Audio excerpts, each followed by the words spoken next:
Welcome to the latest edition of ABBA magazine. With a resounding win in Zagreb, Budućnost tightened their grip on the first place in the standings.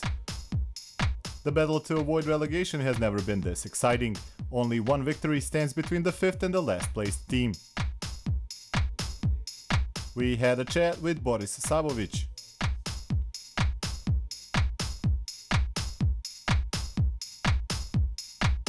And as usual, we wrap things up with the top 5 plays of the round.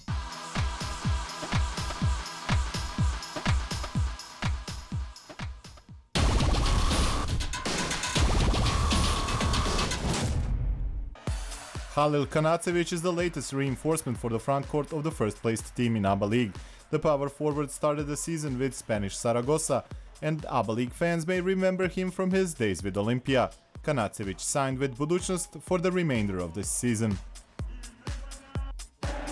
After bringing in Aleksandar Džikić as the new coach, Partizan reinforced the roster as well with center Daryl Williams. The former Oklahoma State student arrived from the Belgium's Pepinster, where he averaged 17 points and almost 11 rebounds per game.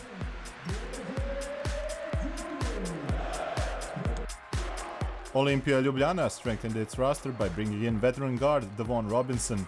The American spent most of his career in Europe. His latest spell was in Italy, where he played for Torino. Talented center Ivica Zubac left Cibona to join their city rival Cedevita. This season Zubac played 5 ABBA League games, averaging almost 7 points and 3 rebounds, and will be eligible to play for his new club in the regional championship as of next season. After a series of departures, Cibona hired Ante Gospic, a forward who attended college in the United States, followed by spells in Spain and Denmark. In the final days of the transfer deadline, Igokea made the most changes to its roster. Aleksandar Chapin was cut and Ivan Radenovic decided to leave the club. Igokea brought in 3 players. Danilo Šibalić arrived to Laktaši from Smederevo with the task to improve the team's 3-point percentage.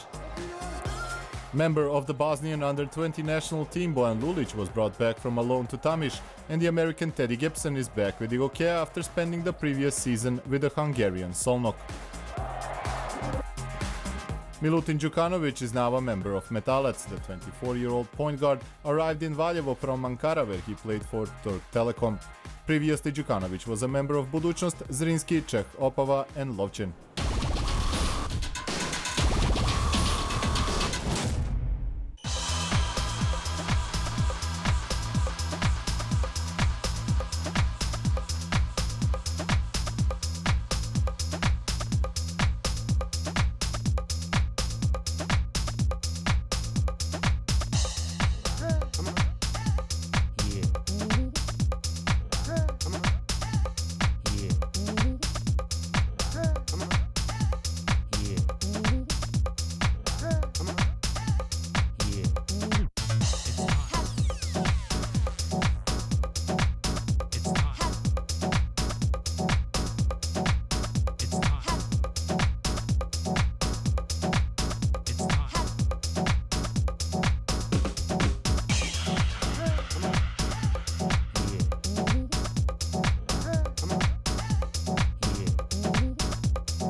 In the round's derby and arguably a pivotal game for snatching the first place at the end of the regular season, Budućnost overpowered Cedevita surprisingly easy and convincingly.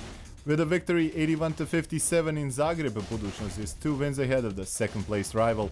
The win streak sits at 10 for the team from Podgorica, while Cedevita's ended at 11. Cedevita played without the necessary energy, while Budućnost punished every mistake they've made from the very beginning. On defense, they managed to stop the league's MVP Miro Bilan and limited Jacob Pullen to only 8 points with 30% from the field. In the first half, Cedevita was unable to score with a terrible 20% from the field. Budućnost had good rhythm on offense and through Dragicevic, raced to a double-digit lead after only 5 minutes of play. With high 3-point percentage, by the end of the second period, the visiting team was up by almost surreal 34 points. Budućnost dropped 50 points on the home team in the first half, conceding only 18, and it was pretty clear that coach Veljko Mršić's team would need a miracle to escape a convincing defeat. There would be no miracle comeback in Zagreb. Cedevita managed to cut the deficit to less than 20 points in one moment, but could do no more than that. Tadija Dragicevic was excellent once again with 23 points and 6 rebounds. Šehović brothers scored in double digit as well, Sad with 11 and Suad with 10. Subotic was 1 point away from a double-double with 12 rebounds. In Cedevita's worst performance this season, Fran Pilepic was the top scorer with 14 points.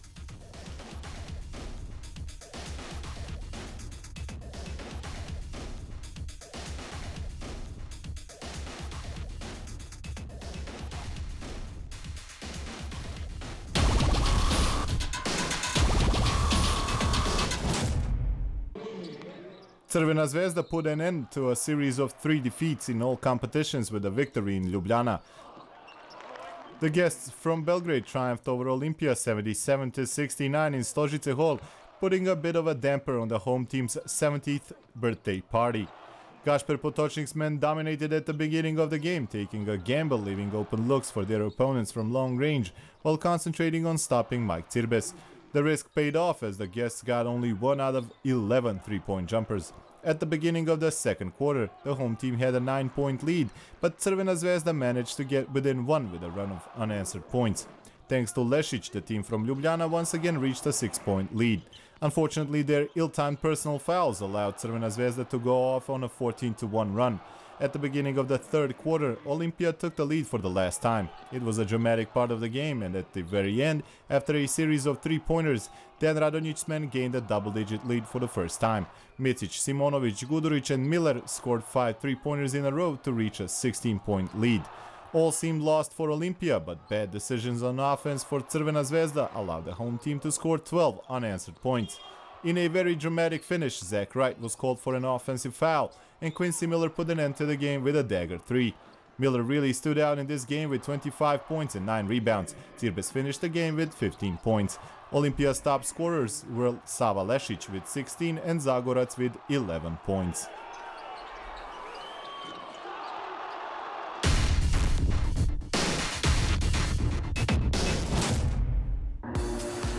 Aside from watching the best players in action, ABA League has also given us an opportunity to watch some of the greatest coaches in action as well, like the remarkable tactician Svetislav Pešić.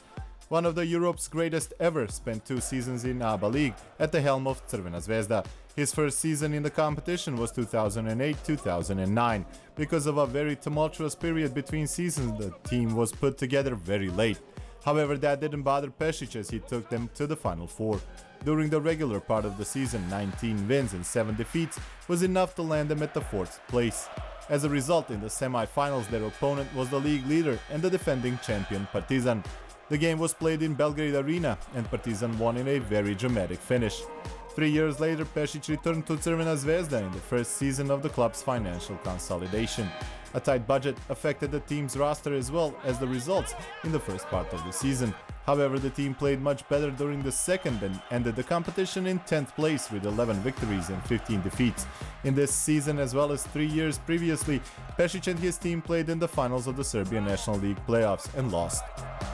Adriatic League and the Serbian National Championship are among the few competitions he has not won in his career.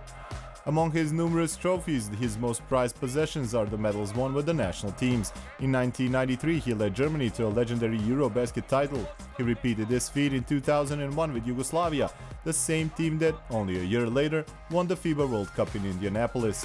The next season was marked by his biggest achievement in club competition. He became the European champion with Barcelona.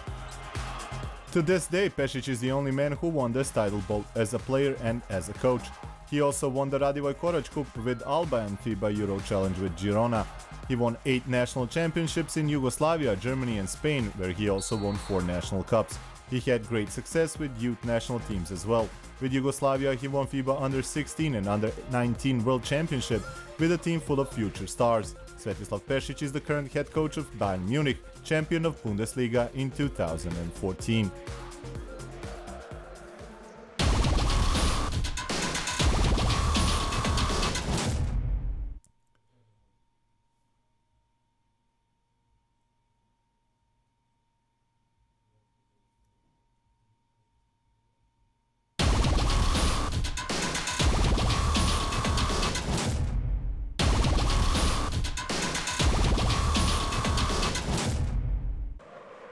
In a duel between former European champions, Partizan defeated Cibona 85-81. This was a crucial victory for the struggling black and whites who faced relegation. On Alexander Djekic's debut in the sold-out Pionir, Partizan finally broke the string of 4 defeats in the regional championship. In the first half, both teams excelled on offense, with three-point jumpers raining in all over the place. Partizan's boost of energy and desire to finally get the win was especially obvious under the opponent's rim, where they had 21 successful offensive rebounds. The home team raced to a 10-point lead at the end of the second period. Cibona would have possibly fallen further behind if not for Marin Rozic, who played one of his best games this season. Damir Mula-Omerovic's men kept in touch until halfway through the third period, when the hosts reached their game-high 17-point lead with a 16-3 run. At the beginning of the final quarter, nothing suggested any crunch-time drama. With a little over 7 minutes remaining, Partizan was up 78-64, but the comfortable lead was lost after a series of missed shots by Jones, Muric and Wilson. Cibona took advantage and with a 13-0 run gained the minimal advantage as the match entered the last minute. The home team did better in the free throw shootout that followed, so the points remained in Belgrade. Their rivals had a great opportunity to punish a massive drop in form, but Siriščević missed an open look to take the game into overtime. The standout player in Partizan's victory was Čedomir Vitkovac with 15 points and 12 rebounds. Kevin Jones had 1 rebound less, as well as 14 points, although it took him 19 shots to reach it. Other double-digit scorers were Muric and Marinkovic with 11 each, and Vrabac with 10 points. However, the top scorer on the night was Cibona's Marin Rozic with 20 points.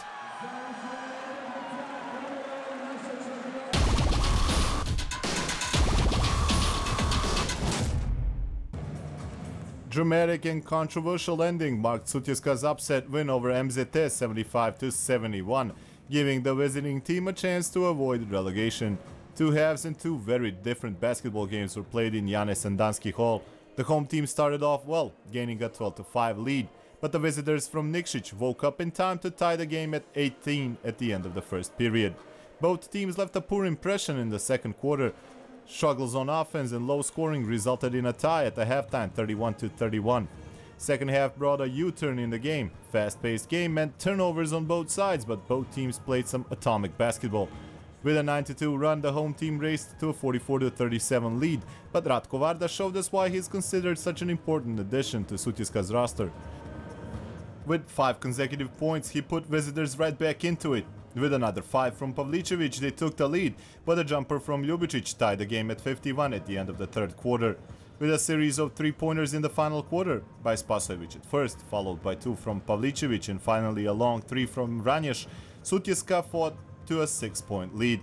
But the hustling Uroš Lukovic kept being aggressive on the offensive boards and kept his team in the game. Missed free throws kept both teams from gaining a significant lead. It would be a 3 from Žižić that finally gave Sutjeska a 71-66 lead. Uroš Lukovic proved vital once again, and a 3 from Stojanovski brought drama, with MZT down 72-71. Nemanja Vranjes got only 1 free throw in, giving the home team 10 seconds to tie or take the lead. With a 5-second violation looming, Ljubicic sent the inbound pass to Stojanovski. The pull-up jumper was good, with a foul as it seemed at first, but the referees called a travel on MZT's guard. The home team protests fell on deaf ears, and Spasojevic calmly drained both free throws to give his team a second consecutive win, 3rd in the last 4 games and 7th on the season. The winning team's top scorer was Varda with 16 points, with Spasojevic and Pavlicevic playing key roles and adding 14 points each. In their 11th defeat of the season, MZT players made up for the lowly 33% from the field with 19 offensive rebounds. Uroš Lukovic was responsible for 12, with 18 in total. He was also the top scorer with 17 points, adding 5 of the team's 9 blocked shots. 3 players scored 13 points each: Marko Lukovic, Marko Ljubicic and Damjan Stojanovski.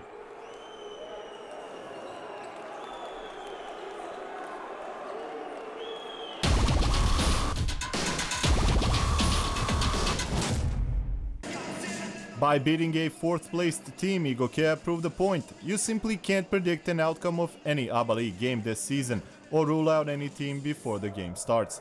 Megalex missed Danilo Nikolic and Alfa Kaba, who were out with the flu.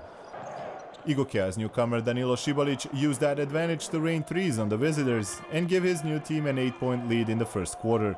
Adjustments on defense helped, but Mega was still plagued by the lack of control on the boards, and Ikokea kept the lead with the second chance points. The score at the halftime was 44-36. Nikola Pavlovic came off the bench in the third period to establish some balance in the paint for the visiting team, limiting the home team to just 4 offensive rebounds in the second half after 14 in the first. He sparked the offense as well, and with his three-pointer, Mega leveled the score at 51. Followed by a 6-point outburst from Savovic, the visiting team took the lead for the first time, 59-58. But 3 players made the difference in the second quarter. Krstic, Pešakovic and Milošević took advantage of the rivals' missed three-pointers to give their team the lead once and for all. It was quite unexpected to see Ikokea play with more energy and hustle, punishing their opponents' mistakes to put an end to Mega's 2-game winning streak. Šibalić and Radivojević were instrumental in the team's important 7th win this season, scoring 21 each, but it was a team effort. Katnić dished out 6 of the team's 23 assists. Komatina had 7 to go with just as many rebounds. Milošević grabbed 9 boards, 6 on offense. With low field goal percentage and lack of offensive rebounds, Mega couldn't make up for the mistakes on defense, leading to the team's 7th defeat this season. Ognjen Jaramaz did all he could with 22 points.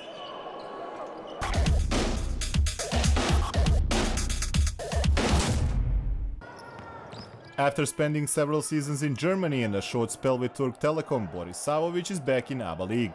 After wearing the jersey of Hemofarm, Budućnost and Crvena Zvezda, he is now a member of Megalex. How does the former ABA League champion see the competition today, and what made him choose to become a member of Dejan Milojevic's squad? It's hard to compare this season to the previous ones.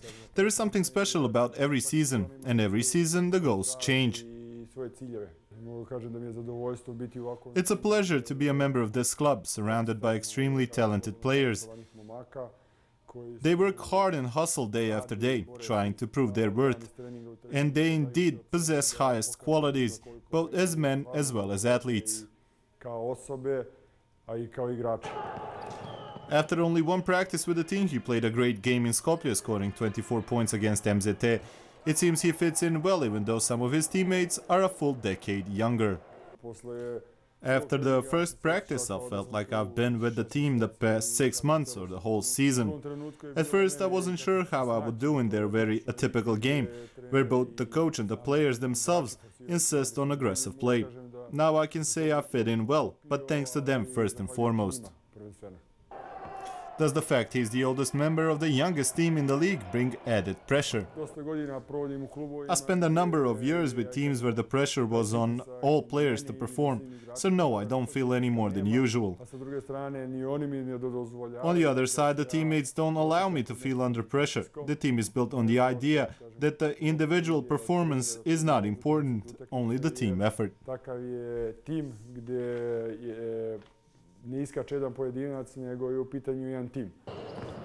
What does he think of his teammates and their drive to win the championship ring?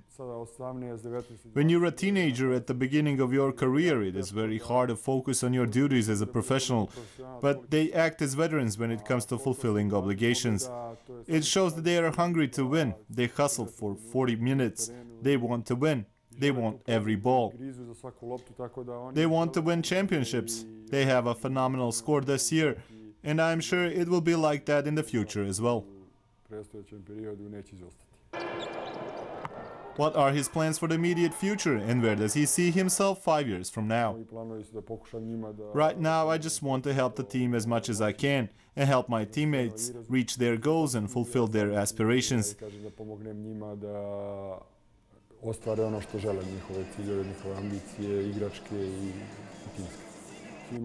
We all have our dreams and desires.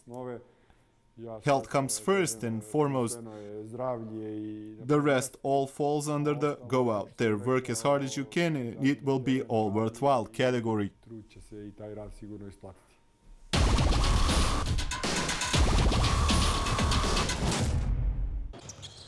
In front of their home crowd, Metalac defeated Krka 83-77, taking a vital step towards survival in the league. The team from Novo Mesto arrived without Erion Kastrati and Mirko Mulalic, while the home team couldn't count on their latest arrivals, Milisavljevic and Đukanovic. Metalac held the lead throughout the first period and was up by 7 at the beginning of the second, but Krka soon caught up, and the first half ended with both teams leveled on 38 points. The home team dominated the third period, opening it with a 10-0 run. Thanks to Dusan Kutlušić, the home team won this period 28-12 and took a significant lead into the final quarter of the match. But the guests simply wouldn't give up. With a couple of three-pointers by Matic Rebec and j.t.d scoring in a paint, Krka reduced the deficit to only 4 points, 72-68.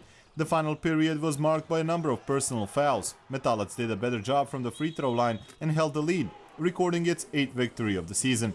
Kutlušić was the most efficient player on the winning team with 18 points and 8 rebounds. Đorđe Majstorović chipped in with 16 and Jeftović with 15 points. Krka's top scorer was Stefan Sinovic with 14 points, although he shot only 5 for 19 from the field, including 2 three-pointers from 10 attempts. Rebec recorded 10 points and 9 assists, and Luka Lapornik added 11 points and 8 rebounds to the tally.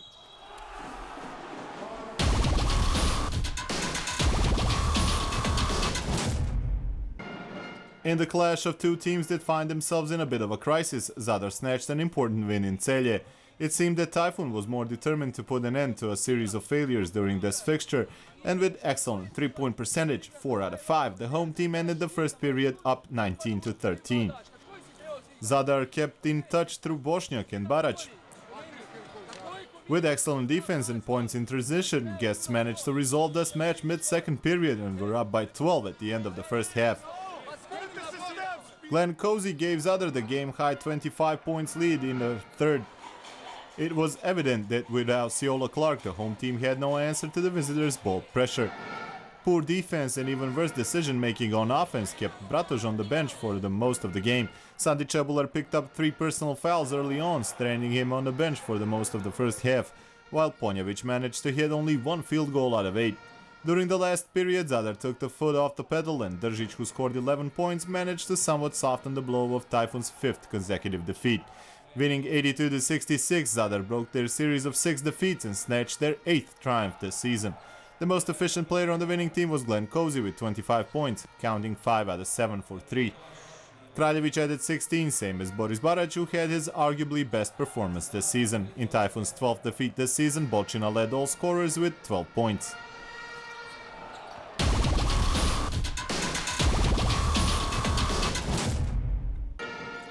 The MVP of the 19th round is Glenn Cozy. The point guard is the second player from Zadar to be crowned MVP this season. When Zadar defeated Typhoon in Golovec Hall, Cozy scored 25 points, added 4 assists, 3 rebounds and a steal, which was enough for an index score of 30. However, this wasn't the highest index value of the round, as Uroš Luković ended an amazing game against Sutjeska with 36. In spite of that, his team suffered a defeat, so the title went to Glenn Cozy.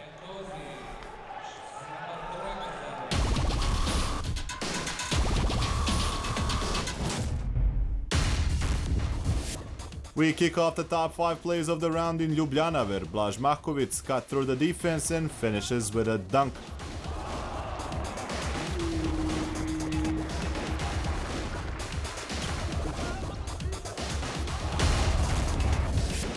Uroš Luković is a real refreshment in ABA League. He plays extremely well on both sides of the court, and Draško Arbijanić witnessed his defensive prowess.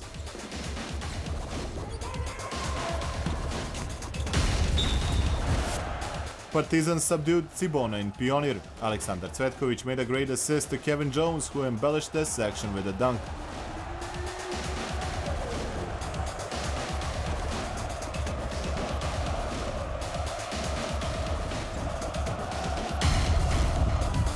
Still in Pionir for the number 2 spot, Jamar Wilson with a great pass to Adin Vrabac.